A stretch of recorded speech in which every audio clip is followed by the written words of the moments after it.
আসসালামু আলাইকুম প্রিয় শিক্ষার্থী ভাই বোনেরা, ইংলিশ রানিং বাই তালিম বাই পেজে আপনাদেরকে স্বাগতম। আজকের বিষয় হলো degree third year and honours second year English compulsory. তো আজকের বিষয় হলো রিপোর্ট।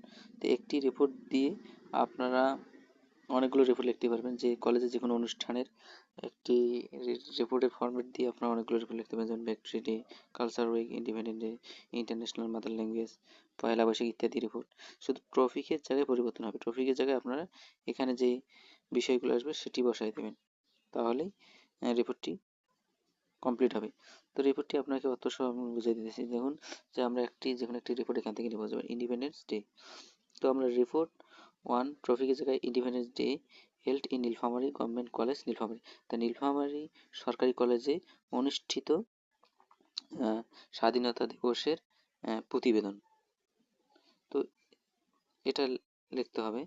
তো তারপর আপনাকে লিখতে হবে স্টাফ রিপোর্টার, মানে আপনার কে এই রিপোর্টটি লিখতেছে। তো আমরা এখানে staff reporter the daily star. তো সহকারী প্রতিবেদক ডেইলি স্টারে। তো যে পত্রিকা থেকে সেই পত্রিকা নাম দিয়েছি, তো ডেইলি স্টার। তারপর যেটি হলো যে নীলফামারী গভর্নমেন্ট অ্যারেঞ্জ ট্রফিকে যায় independence day on the 26 March 2026। অর্থাৎ নীলফামারী সরকারি কলেজে স্বাধীনতা দিবস 26 আয়োজন করা হয়েছে। তো on the day college was nicely decorated, এবং সেখানে কি খুব সুন্দরভাবে কলেজটি সাজানো হয়েছে with colour flowers and festoon, এবং সেটি কি ফুল, রং বেরঙের ফুল এবং ফেস্টুন দিয়ে সাজানো হয়েছে। Honourably personalities we are invited to the independence day. তো স্বাধীনতা দিবস উপলক্ষে সেখানে সম্মানিত গণ্যমান্য ব্যক্তি উপস্থিত ছিলেন। The DC was the chief guest, এবং সেখানকার প্রধান অতিথি ছিলেন জেলা প্রশাসক। তারপর the principal was the president of the function, এবং সেই অনুষ্ঠানের সভাপতি ছিলেন কলেজের অধ্যক্ষ ছিলেন সেই অনুষ্ঠানের সভাপতি। তো তারপর দেখুন the main function began with the recitation from the holy Quran, এবং মূল অনুষ্ঠান শুরু করা হয় কোরআন তেলাওয়াতের মাধ্যম দিয়ে, and national anthem was sung, এবং জাতীয় সঙ্গীত গাওয়ার মাধ্যমে। The chief guest as well as other guest hoist the national flag, এবং সেখানে কি প্রধান অতিথি এবং অন্যান্য গণ্যমান্য ব্যক্তিগণের উপস্থিতিতে সেখানে কি জাতীয় পতাকা উত্তোলন করা হয়। Then the chief guest declared the beginning of the programme, এবং প্রধান অতিথি কি অনুষ্ঠানের উদ্বোধনী অনুষ্ঠানের ঘোষণা করেন। দেখুন college student perform A play on the,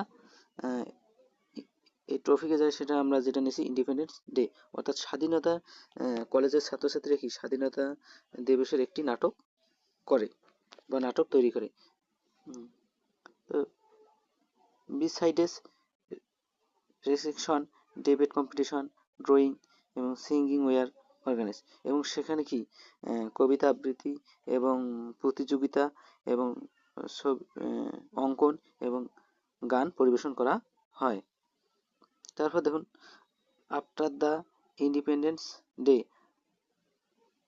তারপর স্বাধীনতা দিবস পালনের পর our Bangla and English teacher thanks everyone to make the function successful. তো স্বাধীনতা দিবসের অনুষ্ঠানটি সফলভাবে পালন করার কারণে বাংলা এবং ইংরেজি শিক্ষক সবাইকে ধন্যবাদ জানালো। দ্য চিফ গেস্ট থ্যাঙ্কস আজ the arrange such a independence day, স্বাধীনতা দিবসের অনুষ্ঠানটি আয়োজন করার ফলে প্রধান অতিথি সবাইকে ধন্যবাদ জানালো। The function ended with the short speech from the principal সংক্ষিপ্ত বক্তব্যের মাধ্যমে অনুষ্ঠানটি শেষ করেন। All the students, teachers and other people enjoy it very much, এবং সমস্ত শিক্ষক এবং ছাত্রছাত্রীরা এবং অন্যান্য মানুষের এটি খুবই এনজয় করেছে, মানে উপভোগ করেছে। তো এইভাবে আপনারা লিখতে পারেন। তো আমাদের পেজটি অবশ্যই লাইক কমেন্ট করবেন এবং আমাদের ইউটিউব চ্যানেলটি সাবস্ক্রাইব করবেন। শুধু আপনাদের ট্রফিকের জায়গায় শুধু পরিবর্তন হবে, সব কিছুই ঠিক থাকবে, শুধু আপনার ট্রফিকের জায়গায় পরিবর্তন হবে, এই ট্রফিকের জায়গায়, তাছাড়া কোথাও পরিবর্তন হবে না। আপনারা যদি এগুলো রিপোর্ট আসে আপনারা অনায়াসেই দিতে পারবেন, শুধু ট্রফিকের জায়গায় এই নামগুলো, ট্রফিকের জায়গায় শুধু এই নামগুলো বসবে, যেটা আসবে সেটাই আপনারা বসাবেন, আর কিছু পরিবর্তন হবে না। তো সবাইকে ধন্যবাদ, ভালো থাকবেন।